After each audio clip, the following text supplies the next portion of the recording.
তো আমরা চলে আসলাম কমপ্লেক্স নোটেশনের পর্বে। কমপ্লেক্স নোটেশন কমপ্লেক্স নোটেশনটার কারণ আমি আগেই বলছিলাম যে এখানে পাওয়ারটাকে সবসময় আপনার যেটা বলা হয় যে কমপ্লেক্স ফর্মে সাপ্লাই করা হয়।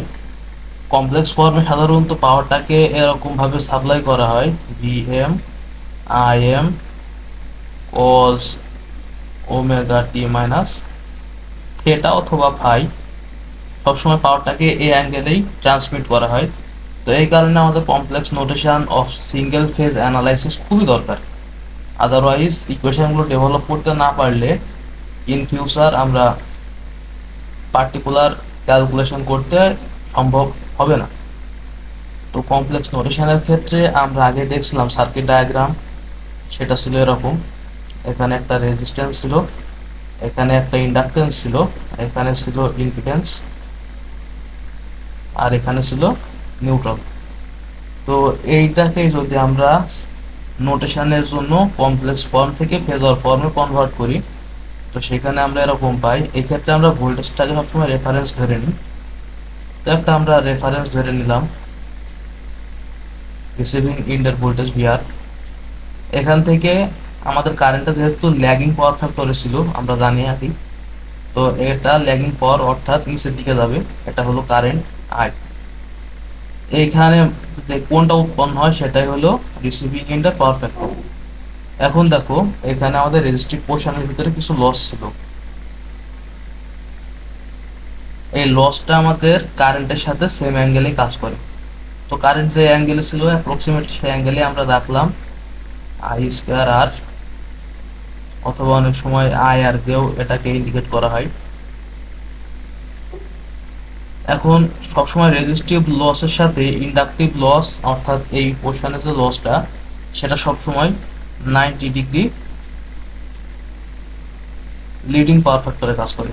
ওকে, এখন আমরা যদি এই দুটো প্রান্ত জয়েন্ট করে দিই তাহলে আমরা পাবো লাইট লাইনের সাপ্লাই ভোল্টেজ। আর এখানে আমরা যেটা পাই সেটা হলো আই এক্স অফ এল।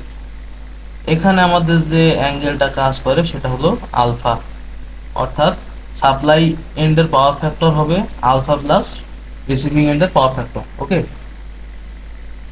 তো চিত্র আমাদের আঁকা শেষ। এখান থেকে যদি আমরা রিসিভিং এন্ডের শুধু ভোল্টেজটাকে আমরা চিন্তা করি, ভোল্টেজটা কিন্তু 0 ডিগ্রি অ্যাঙ্গেলে রয়েছে। তো সেই ক্ষেত্রে আমাদের রিসিভিং এন্ডের ভোল্টেজ এটাকে যদি আমরা ফেজর ফর্মে থেকে যদি পোলার ফর্মে কনভার্ট করি, তো পোলারে আমাদের আসে এরকম V R at of angle 0 degree. এটাকে যদি আমরা রেক্ট্যাঙ্গেল ফর্মে কনভার্ট করি তাহলে এটাই আমরা লিখতে পারি ভি আর প্লাস জে 0 ডিগ্রি।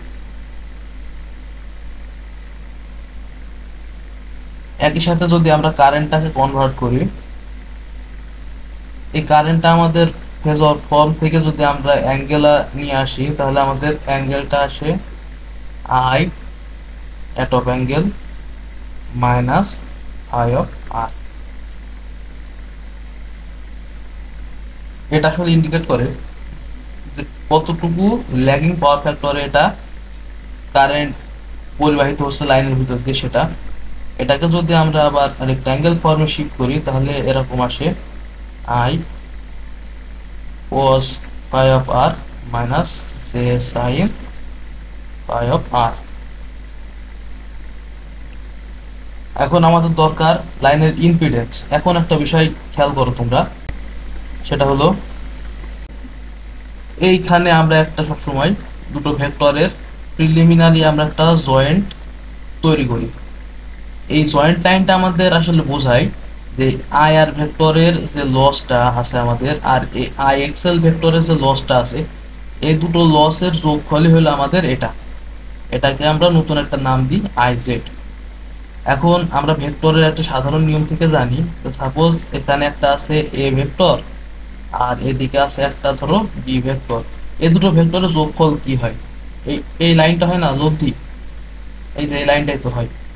তো এইখানেও এরকমই হচ্ছে যে আমরা এই দুটো লাইন বারবারই আমরা চিন্তা না করে আমরা একবারে এই লাইনটা চিন্তা করতে পারি সেটা হবে আই জেড এর সমান। এখন জেড মানে হলো কি, এই দেখো এখানে এই যে টোটাল ফরমেশনটা এটা কিন্তু জেড ইম্পিডেন্স, জেড মানে আর প্লাস জে এক্সেল, অথবা জে বাদ দিয়ে আমরা এক্সেল লিখতে পারি।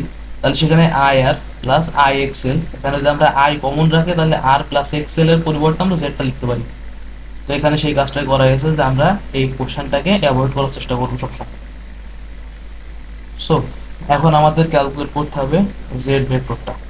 এবং জেড ভেক্টরের ক্ষেত্রে আমি যেটা বললাম সেটা হলো আর প্লাস জে এক্সেল। এখন আমার সেই আগের প্রশ্ন যে আমরা এখানে যদি ভিআর পেয়ে থাকি আর এখানে আমাদের ভিএসটা বের করতে হবে, তাহলে সাপ্লাই এন্ডের ভোল্টেজটা আমাদের কি আসে? এটা আসে আমাদের রিসিভিং এন্ডের ভোল্টেজ তার অ্যাঙ্গেল প্লাস এই যে আই জেড যে ভেক্টর ডিরেকশন এটা, অর্থাৎ আই ভেক্টরটা ঠিক আমাদের এই যে জেড ভেক্টরের ভিতরে যে অ্যাঙ্গেলে প্রবাহিত হবে আমাদের সেটার গুণফল এখানে দরকার আই জেড।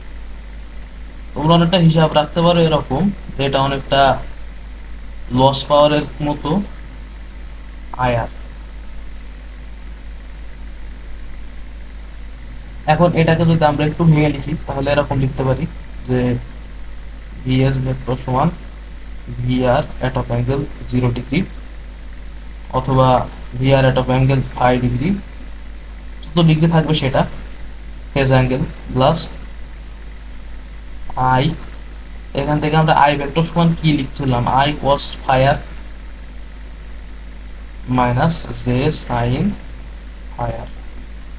এখান থেকে আমরা আই এর ভ্যালুটা কিন্তু এখানে বসিয়ে দিয়েছি ইনটু এর সাথে মাল্টিপ্লিকেশন আকারে আছে এটা। এখন জেড, এই জেডটার ভ্যালু হলো কি এটা আর প্লাস জে এক্স এল। ওকে, তো এটাই হলো আমাদের আর কি ভিএস এর একটা ইকুয়েশন। আমরা এটা সবসময় ক্ষেত্রে ইউজ করি এই ইকুয়েশনটা।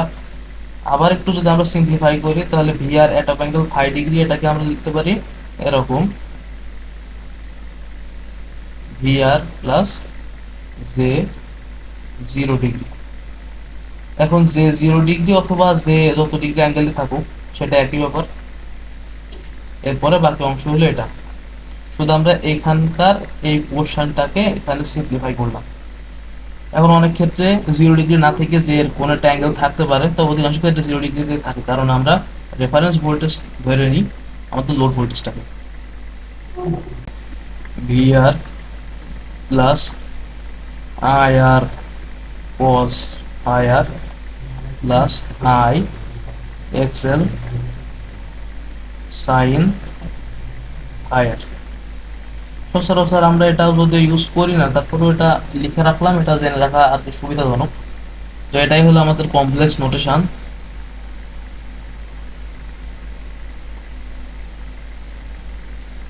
এই কমপ্লেক্স নোটেশনের ম্যাথগুলো এক্সামে আসে, আর এখান থেকে আমরা আমাদের সম্ভাব্য সব রকমের প্রবলেমগুলো সলভ করে থাকি। তো সবাইকে ধন্যবাদ এতক্ষণ সাথে থাকার জন্য। যে কোনো কোশ্চেন থাকলে তোমরা কোশ্চেন করতে পারো আমাকে, আমার ডেসক্রিপশন বক্সে অ্যাড্রেস দেওয়া থাকবে, তো সেখান থেকে আমাকে কোশ্চেন করতে পারো অথবা আমাকে মেল করতে পারো। সবাইকে ধন্যবাদ। আসসালামু আলাইকুম।